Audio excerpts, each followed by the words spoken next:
Hello, welcome to the Entrepreneurs Network. I'm Rick Anthony. My guest today is a friend, someone I've known for a bit, is part of the entrepreneurial community, who left a very comfortable corporate position where she was well on her way to enormous success because she had a passion for something else. She had a passion for kids, and she had a passion and a concern about nutrition in the foods that were being fed to our children. And so she left that cushy position and became an entrepreneur, not knowing quite what to expect and whether or not it would have a happy end. And she's still in the throes of all of that, trying to figure it out.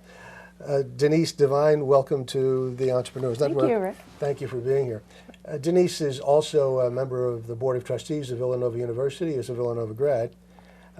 As we always do, Denise, would you give us your background, where you're from, where were you educated, and what brings you to this point?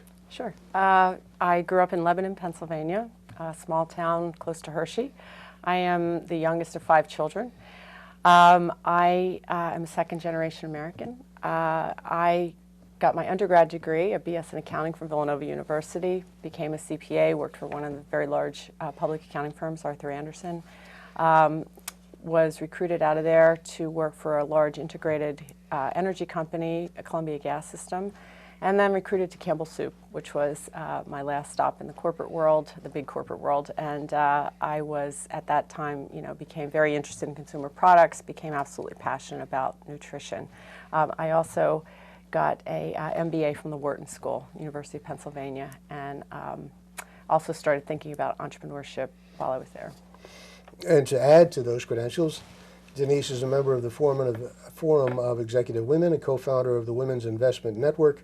She was named one of the 50 best businesswomen in Pennsylvania and was elected to the board of directors of the American Institute of CPAs and served as chairwoman of the Pennsylvania State of Accountancy. That's a distinguished record. But again, you walked away from that because of this passion and concern you had. What impelled you as a mother and as someone who was expert in food processing, or at least the industry, to try to do something differently? I'll just clarify that. I wouldn't say I completely walked away from that. I'm very interested in policy, always have been, and governance. And I value my training. I think my business background and even my CPA training really brings a lot to everything that I've done. So I stay involved in the profession quite a bit. But as an executive in a food company, I happened to have young children at the time, and I was frustrated. I couldn't find what I wanted for my young kids, healthier alternatives to what was out there, particularly something that you could easily pack for a lunch, especially for younger kids that go to daycare center, nursery school. I know we talk about the schools and the problem with the school lunch program, which is true, but I think we sometimes forget about the millions of young children that go to daycare and nursery school and preschool every day that are eating snacks and beverages and require convenient, safe, and nutritious, right-sized food. So that really lit a fire under me, and I started doing lots of research about nutrition. But were you even then, as an adult, not just a mother, but as an adult, were you conscientious about your own diet and how you fueled your body? Yeah, I think I was. I don't think I was as conscientious as I became once I really got, to be somewhat of an expert after, going to school, so to speak, on everything that was going on. I'm constantly reading the research. I'm constantly, up to date, and it is really quite amazing. Yeah. But if you were bucking a marketing principle, which is give them what they want, not what's good for them, but give them what they want. Yeah. Well, I guess that's what's a bit unique about what we're doing right now, because I think we are giving them what we want. They just don't know it. I mean, we are developing products in fun, familiar formats that work into people's lives. I mean, we are providing solutions that work in their busy lives. We are not just standing there preaching about you have to eat this, that, and the other thing. We are developing products around their existing habits. Let's describe who we is. We, meaning the company, Fruce Brands, which uses the technology that I developed through Nutrifarm, yes. But the first company you established was? Called Nutrifarm, Inc. And it was, when I started developing these products directed from my passion about children and particularly my son drinking a lot of juice. I wanted an alternative beverage. We developed a core technology, which in essence allows for the use of whole grains and whole vegetables in a number of non-solid formats. So it quickly became apparent that we were way ahead of the market, and the market wasn't ready for some of these ideas. So Nutrifarm still is an R&D company. We developed a number of products using the technology, used that platform to test the limits of the technology, worked with other companies, did several licensing transactions to pharmaceutical companies. And then about 2 years ago, when I saw that the market was finally ready and childhood obesity was really part of the national conversation, I launched a separate company called Fruce Brands, which is dedicated to building a umbrella brand of products, of beverages and alternative snacks for And what's kids. the origin of the word? You made up the word? Yes, I made up the word because we originally, years ago, tested the original beverage under a different word spelled Fruce, F-R-U-I-C-E, which we found was too close to the spelling of juice. And we didn't want consumers to think it was just juice because it was so much more. And also, that was not a brand that would stretch. The made-up word Fruce, which we have a moose character, rhymes with moose, that's where it comes from. We have a lot of fun with Milton the Moose when we go out in the stores. But it's a brand that will stretch. We can put it on other than beverage products. So your lead product even today is, it's not a juice, it's a beverage. It's a beverage. It looks and tastes like juice, maybe smoothie. It's a combination of smoothie and juice, I would say. And but we also have a healthy, good-for-you gummy snack, which is really, very mainstream. And my goal is to take a look at categories out there that are large, growing, and consumers have basically adopted, and they're not going away. Gummy snacks is one of them. It's a huge category, and there was not one thing nutritious in it. So, when you decided to make the leap, and as you know, I've got this thing called the Entrepreneurs Network, and so we're dealing with early stage companies all the time, and it's wonderful just being in the room with all of that energy, that power, the dream, people in pursuit of dreams. But when you decided to make the leap, was there any hesitancy at all? Well, the best way I can describe it is I've always been motivated by impact, always. I mean, even by impact, meaning having an impact on something. Right. That's what drives me the most. Always has. I can only describe it as it felt very much like something that I was compelled to do. For whatever reason, I was given a certain skill set. I was given a certain motivation. I was given, a certain level of drive, and it felt very right. I mean, like when you're getting married, you just know. It's that sort of thing. I don't know. So it was just something I felt compelled to do. But didn't your family and friends say at the time, wait a second, let me see if I understand this. No doubt. You've got a top executive position with one of the largest, biggest food companies in the world, and you're going to walk away from that to put everything at risk to start another company that producing a product that probably nobody really is interested in buying. Right. Yeah, a lot of people thought I was crazy, Yeah. no doubt about it. Even the chemists that I worked with, when I told them what I wanted to do, they said it can't be done. I said, try anyway. I mean, I just had a vision, and I won't say it's easy. I would never tell anybody that. I think there's, to some extent, I think sometimes the media does a disservice to budding entrepreneurs, especially when they see all these crazy tech. They think it's so easy. It's not easy.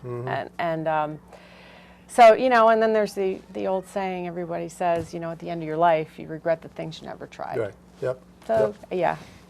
I wouldn't say in hindsight, looking back, who knows? I mean, maybe, financially, maybe it wasn't the smartest thing, but that's not what really. Were you self-funded initially?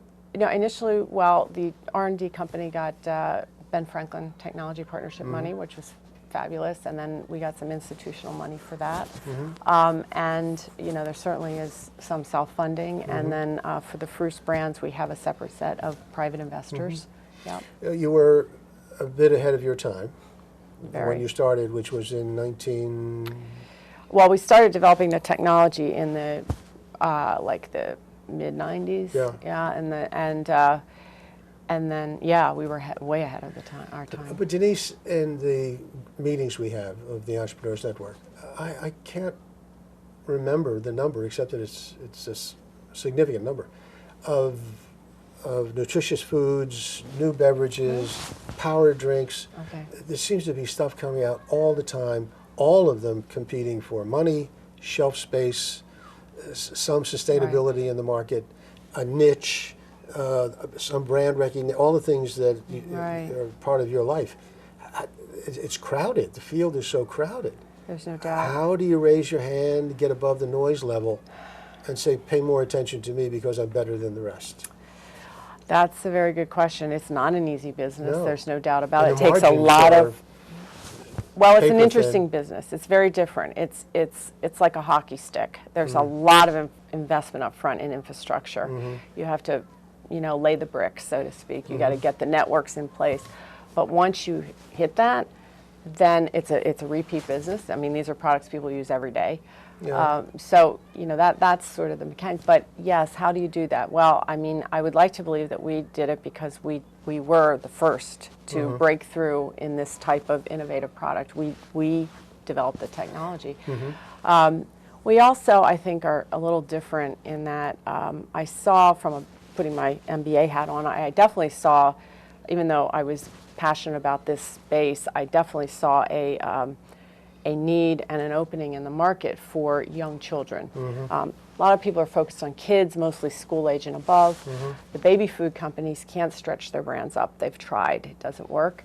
And the big CPG companies are kind of in that market by default. So like Cheerios, it happens to work for toddlers, but that's not what it was made for, designed for, marketed to. So there really is, it's a no man's land. And there were plenty of organic baby food companies with healthy alternatives. When kids are off baby food and they're into table food, there was really nothing really targeted to them.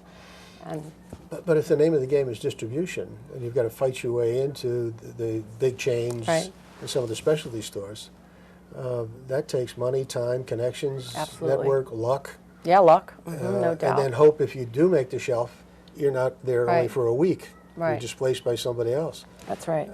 How do you work that? You work through brokers? We do. Yeah, I mean, we have certainly a national sales person on our team who, when we have a network of brokers set up. I mean, it's a necessary evil in the food business. Yeah. Are you in any of the, like Whole Foods? Or? We're in Whole Foods, several divisions. We're in Giant, the whole chain, which is a wonderful chain.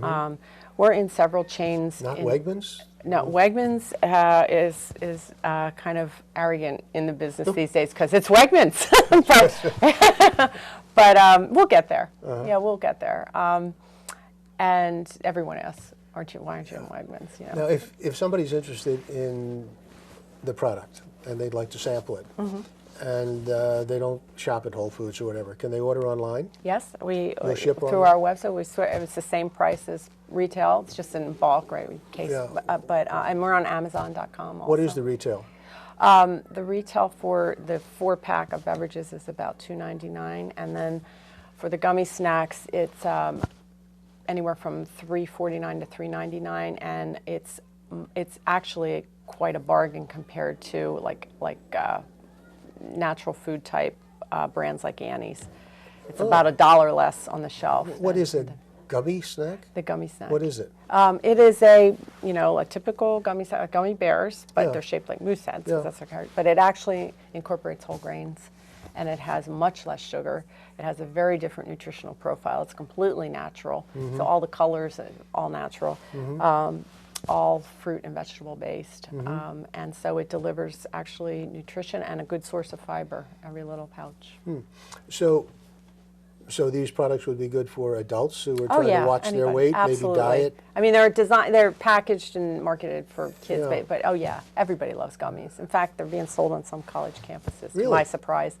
Yeah. Is Villanova carrying it? No, but Well, it we'll was have to through the talk to you. brokers. I found out, Notre Dame's got gummies. I'm like, really? And Baylor and University of Minnesota. I'm like, really? So, anyway, you never know. What would be a breakthrough for your company? It would be a marketing, I guess would be in the area of marketing and distribution, or would it be another breakthrough product? It could be another breakthrough, or just significant funding. Yeah. Because that's the trick. If you're gonna, you have a choice. In the food business, you can try to get a whole lot of funding and then just hit the pedal real hard nationally, or you can try to region by region a little bit. Do you see? Well, first of all, what is your opinion about the national debate? You've already mentioned it. Obesity is in the national Yes. conversation. It has reached, according to some, epidemic proportions, and there seems to be nothing stopping it. Yeah, or no way to stop it. When I see just the news at night, you see these people just walking on the streets. Yeah. My God. Right. And They must be exhausted at the end of the day, just pulling all that weight with them. Well, once again, I think, one thing that entrepreneurs do is, and it's maybe part of our makeup, and I didn't realize it until I sort of did a hard look. Until I did a hard look at I did a personal inventory and said, wait a minute, why am I doing this? Yeah. And it has to do a lot with some personal traits that I also think need to be told to people who want to start businesses. Like, do you have a high level of stamina? Can you get by with little sleep? All these things that have really nothing to do with your skill set, but are really, and persistence. And You're absolutely right. those are the things that are really important. So anyway, but I think we look at things differently. And what I guess I'd like to believe one of my talents is I connect dots. And I sort of say, something's going on here and there, and And what I see about obesity is that there are no dots being connected at all. I think, this is a systemic problem that requires a 360-degree approach. We have lots of talk going on around it, and we have lots of education initiatives. And, telling people they need to do this, they need to do that. People know by now. Too many vested agendas. They know what they're supposed to do. The problem is it's hard. Yes. It's hard. It's hard when you have busy lives. It's hard because you can't, fresh is always best. It's impossible to always eat fresh food every day for every meal. So what we're trying to do is approach it a different way. We are trying to develop products in fun, familiar formats that are solutions because they fit into people's existing habits. We're looking at product categories that are there, they're not going away. Snacks and beverages for on the go. Kids are just as busy as adults, and so that's where I think unless we start to develop products around people's existing lives, we're not gonna make a dent in obesity. What's your target? Is it elementary school children? Is it... Actually, what we've started obviously with the younger kids, but what I'm hoping to do, and this goes to sort of my drive because of impact, is eating preferences, taste preferences develop very early in life. So it's important to, provide foods for that age group. But by doing that, you can have such a good impact on lifelong health. And by doing that, I think what we've found is, we have very loyal customers, and they have kind of given us permission, if you will, to stretch our brand to older age groups. And I think, that's what we're trying to do. We're trying to provide these products along the continuum. How's the milkshake doing? We developed, that's I read someplace. Yeah, let me tell you, that goes into the school lunch program, which is a whole different topic, but that's also a mini crusade of mine, which I'm working on. Anyway, we developed, the USDA came to us a number of years ago when they read about the technology, and they said at that time they were very concerned about calcium consumption plummeting because of the proliferation of all the iced teas and the functional and the sports drinks in schools. So they wanted to develop a healthier format to get kids to calcium in them. So they wanted to combine our technology with skim milk and develop a healthy milkshake, which we did for the school lunch program. We worked directly with the USDA. We developed a dispensable milkshake. We developed a little Dixie cup ice cream, and also a ready-to-drink kind of smoothie product. And the issue that we ran into, two issues. One has to do with the school regulations, which I'm still trying to shake trees about. That's all part of my impact-driven, policy initiative. But there are standards of identity in the school lunch program that are very strict, and so in order for something to qualify under a menu that's reimbursable For example, like juice has to be 100% juice. Well, our product actually doesn't qualify because it's not 100% juice because it has grains. It's so better than juice, but that doesn't fit the definition. Same with the milkshake. The milkshake had grains in them, so it wasn't really milk. So that was an issue. And then you can always do an a la carte, but when you're in the a la carte business in schools, then price, really happens. And then there's also, that's a whole different distribution channel. So I would not really approach that channel with that product without a partner. So. How do you keep the faith? You've been at this now for 15 years, thereabouts? Yeah, I guess. Yeah, 15 I mean, years. I've done some other things sort of along the way, but because it's, well, first of all, because this, I view this as children's nutrition, a focus on children's nutrition as having such a direct impact on so many of the macro issues we're dealing with right now as a society. I mean, it has an impact certainly on healthcare cost containment. Education, I don't hear anybody talking about how a child that's not properly nourished can properly learn. I mean, we're complaining about the schools all the time, but they're not connecting those dots. And even the military, I know. I was going to ask you about the military. Absolutely. I had an epiphany. I mean, I was at this school food service policy conference in Washington, where actually President Clinton spoke because he's very involved in children's obesity. But there was a retired general who got up and he started an initiative called Too Fat to Fight. There's 200 retired generals and admirals, and he said in very passionate terms, make no mistake about it, childhood obesity is a matter of national security. Right now, like 60% of all the recruits they reject is because of overweight issues. It impacts everything. The workforce, you're involved, I mean, coming down the pike. No question about it. And then we get into the whole 50 plus, the boomers and above, and the fact that they're looking at longer lifespans than anyone could have imagined. Right. And what are they going to do with it, and how are they fueling themselves to enjoy the rest of their lives? We were talking before we went on air about other countries and the diets of other countries and which of them is better than what we've got. And you mentioned Germany without hesitating.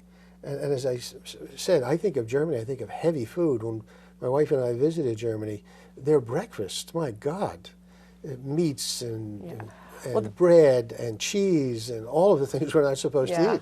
Well, the reason I mentioned Germany, because I was focused on children, first of all, but they were really ahead of the curve in terms of organics and natural in Germany. But, all of those countries are so, as you well know, if you've been there, it's so different. I mean, people go to the market practically daily. Yep, for fresh. Everything's fresh. Everything, it's just, eating is an occasion. But on the other hand, what required their going daily way back when was no refrigeration. Right, that's true. Which isn't the case now. Right. But you're right. And Italy, as I said, I love Italy, love Italian food. And as we talked about, it's an important point, because I sort of view sort of the way we look at food going full circle. It's always been, take everything out, fat-free, sugar-free. And now I think, what's important is it's what you eat, not what you avoid, that's going to determine your health. So, I mean, you have to obviously watch the fat and the calories and the sugar and all that. But, the food that you eat, you got to make sure it's not empty calories either. It has to be, whole grains, whole vegetables included, complex carbohydrates, fiber. And, I think the Italian diet is a good example of that. Even though there's a lot of carbohydrates, it's a, there's complex carbohydrates, there's lots of vegetables, there's heart-healtly oils, and so... And don't forget the wine. Oh, gotta have the wine. Don't forget the wine. We can't put the kids on wine. No, but, no, of course. As part of your advocacy, education is important, that is educating the public. What do you do? How do you reach the parents with your message that they're responsible for what goes in their kids' mouths? And they should be having some influence over the people who control what goes in their kids' mouths outside of the home. I mean, I definitely have a lot of dialogue with certainly people who have found our brand. And, I am going to be doing a lot more writing. I really fired off an op-ed recently about, I don't know if you saw, but one of our illustrious congressmen put a rider on a bill in Washington that allowed pizza to qualify as a vegetable in the school lunch program. No, I didn't yes. know Now, that. now this actually was reported Yeah. the exact same day that the Academy of Pediatrics recommended that all children over 8 years old get annual cholesterol checks. Same day it was reported. Connect the dots. Unbelievable. Yeah. So Doesn't make any sense. no. So I just try to be, I try to be a voice out there. I have to ask you about Paula Dean. I saw just recently, I guess it was yesterday, at some point, she has announced that she has diabetes. Okay, well, big surprise. Yeah, and that she has decided to come out and talk about it because she wants the public to know it. What do you think about, not her so much, but what she represents, all these cooking shows that obviously impact children as well? What do you think about all this mania? About Cooking shows and rich, heavy. yeah, well, the rich and well, first of all, moderation's the key, right? Yeah. Of course. I mean, but You mean you don't use a pound of butter and everything? no. But there are times And when whole cream, you don't yeah, use? sometimes. My husband's actually a good cook, and he likes to do some of that stuff. But I think it's wonderful that eating is an occasion, because that is something that Europeans do that we've sort of lost because we are such a fast-moving society and grabbing things on the go all the time. So to the extent that the cooking shows sort of reinvigorate us to actually sit down and have a nice meal. And Is home economics still taught in school? I'm not aware I don't of know. that. I don't know. I doubt it. I know that in the VOTEC schools there are Yeah. certainly food service courses and all that, but Yeah. I don't know. Yeah. Where do you expect your company will be in 5 years? Where would you like it to be? And how much money will it take to get there? Oh, well, there's two different questions. That goes back to will the stars align and will Yeah, luck right. happen and all Yeah, that. yeah. But we certainly have a business plan for north of 30 million in revenues. I mean, we could if the stars align, it just if we're talking about possibly doing a test in a group of Walmarts, and all it would take is because what I'm trying to do is formulate products that appeal to mainstream consumers and to really get to those people that need better alternatives the most. And in order to do that, we have to be mainstream, and we have to deliver a nutritional value, which gets me to the other point of success, which is, I'm back to impact. But what I hope that, as part of the conversation, as part of the value I'm adding, I hope that because of my financial background, I kind of bring a different perspective to all this. And it seems to me that we need, just like I turned product development on its head, we need to turn on its head the way we look at food in terms of price versus value. I mean, we are a society that's all about quantity. The more the better. Yes. The more you get for this price. And honestly, if we don't start viewing food differently, and we have to get into the psyche. So, for example, it's not really the quantity versus the price. It's the nutritional value versus the price. So if you're buying something that might appear on its face to cost a little more, but it's nutrient dense, you are, number one, delivering something so much more to your body and health. Secondly, you're gonna be satisfied. You're not gonna be as hungry as fast. So it's higher value. It's a much higher. It's a value. It's the best nutritional value. Is one of our objectives. So. It's a laudable crusade. We wish you luck. An awful lot depends on it. Thank you for being here today. Sure. And perhaps we'll have you back when you've come up with a new product. Sure. All right? Yeah. Thank you very much. Thank you. And good luck. Okay, thanks. Hope you've enjoyed it. Until next time, this is the Entrepreneurs Network. I'm Rick Anthony. Take good care of yourselves.